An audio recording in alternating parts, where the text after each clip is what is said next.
उत्तर प्रदेश विधानसभा में मानसून सत्र के पहले दिन कांग्रेस की विधानसभा नेता आराधना मिश्रा मौना ने प्रदेश में अघोषित बिजली कटौती की वजह से परेशान हो रहे देशवासियों और खासतौर से किसानों की फसल के समय से बुवाई न होने का मुद्दा उठाया और इस महत्वपूर्ण जनहित के विषय को सदन में चर्चा कराने की मांग की। साथ ही नारी शक्ति के लिए बहुत महत्वपूर्ण विषय को विधवा पेंशन का विषय श्रीमती आराधना मिश्रा मौना ने विधानसभा में उठाया और शीघ्र ही प्रदेश की विधवाओं की पेंशन भत्ते को बढ़ाकर 1500 रुपए करने की मांग की।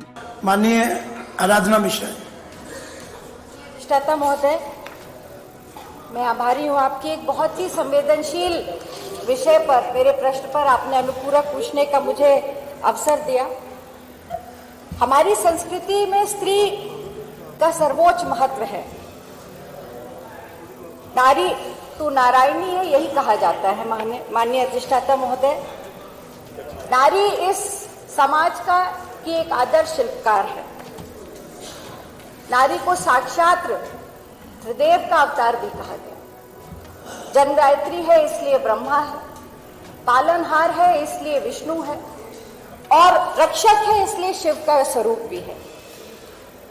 अगर एक स्त्री में यशोदा का वात्सल्य है, माता शबरी का प्रेम है, तो उसमें दुर्गा का तेज भी है। आज इस आधी आबादी के एक विशेष वर्ग का प्रतिनिधित्व करते हुए इस समाज के अंतिम छोर पर खड़ी उस बेबस महिला स्त्री का प्रश्न मैंने सदन में रखा था, जिसके सामने जिसका साथ परिस्थितियों ने भी नहीं दिया, ईश्वर ने भी नहीं दिया और सरकार भी उसका संज्ञान नहीं ले रही है। महंगाई आज आसमान छू रही है। माननीय अधिष्ठाता महोदय, आज फ्रूट और ड्राई फ्रूट तो छोड़ दीजिए, सब्जी, रोटी और नमक भी थाली से गायब होता चला जा रहा है। ऐसी परिस्थिति में माननीय अध्यक्ष अधिष्ठाता महोदय, आपके माध्यम से मैं ये जानना चाहती हूं कि जो निराश्रित विधवा पेंशन है, जो कुल 1000 रुपए निर्धारित है, मैं मानूंगी कि माननीय मुख्यमंत्री जी ने उसको पिछले समय उसको बढ़ाया भी था, पर यह भी याद दिलाना चाहती हूं कि अपने संकल्प पत्र में भारतीय जनता पार्टी ने 2022 में इसे 1500 करने का निर्धारित करने की घोषणा भी की।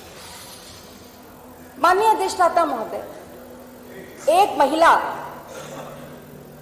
जो कि, और ये हम सब जो क्षेत्र में हमारे सदस्य जाते हैं, वो हर सदस्य जब किसी गरीब परिवार में गांव में जाते हैं तो झोपड़ी की ओट में जो सबसे पीछे कमजोर महिला खड़ी होती है, वो इस वर्ग को प्रतिनिधित्व करती।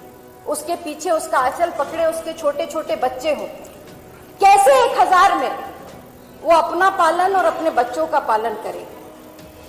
मैं आपके माध्यम से सीधे माननीय हमारी बाल कल्याण मंत्री जी हैं, बहुत ही संवेदनशील मंत्री हैं, बड़ा राजनीतिक इनका करियर रहा है, राज्यपाल जैसे संवैधानिक पद को सुशोभित भी किया है। मुझे पूरा विश्वास है कि इस गंभीर विषय पर, संवेदनशील विषय पर, और माननीय मुख्यमंत्री जी भी बैठे हैं, प्रश्न करें, इस पूरी समस्या का संज्ञान लेंगे। मेरा पहला प्रश्न है कि क्या सरकार, जैसा कि उसने घोषणा की थी, इस धनराशि को 1000 से बढ़ाकर 1500 रुपए करने की योजना है सरकार की?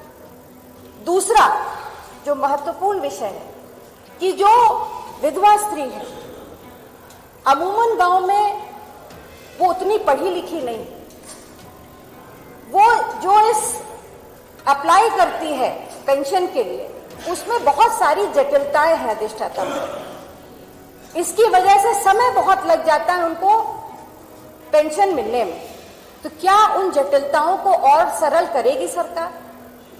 और मेरा तीसरा प्रश्न कि क्या लगभग, मेरी जो जानकारी है, लगभग 31,28,000 निराश्रित महिलाओं को, विधवाओं को पेंशन मिल रहा है। क्या इनके अलावा प्रदेश में और भी जितनी निराश्रित विधवा महिलाएं हैं, क्या उनको सूचीबद्ध करके समय निर्धारित करके उन सबको संतृप्त करेंगे? ये मेरे 3 प्रश्न और एक सुझाव भी है। माननीय मंत्री जी अपना इसमें जवाब दें। अधिष्ठाता महोदय, एक सुझाव भी है। माननीय मुख्यमंत्री जी बैठे हैं, बहुत संवेदनशील हैं। क्या माननीय मुख्यमंत्री जी इन निराश्रित महिलाओं को पेंशन के साथ साथ एक सिलाई मशीन भी दे, ताकि इसके अतिरिक्त, पेंशन के अतिरिक्त वो अपने जीविकोपार्जन के लिए वो कुछ संसाधन और जुटा पाए? ये मेरा सुझाव भी है। बहुत बहुत धन्यवाद। माननीय मंत्री।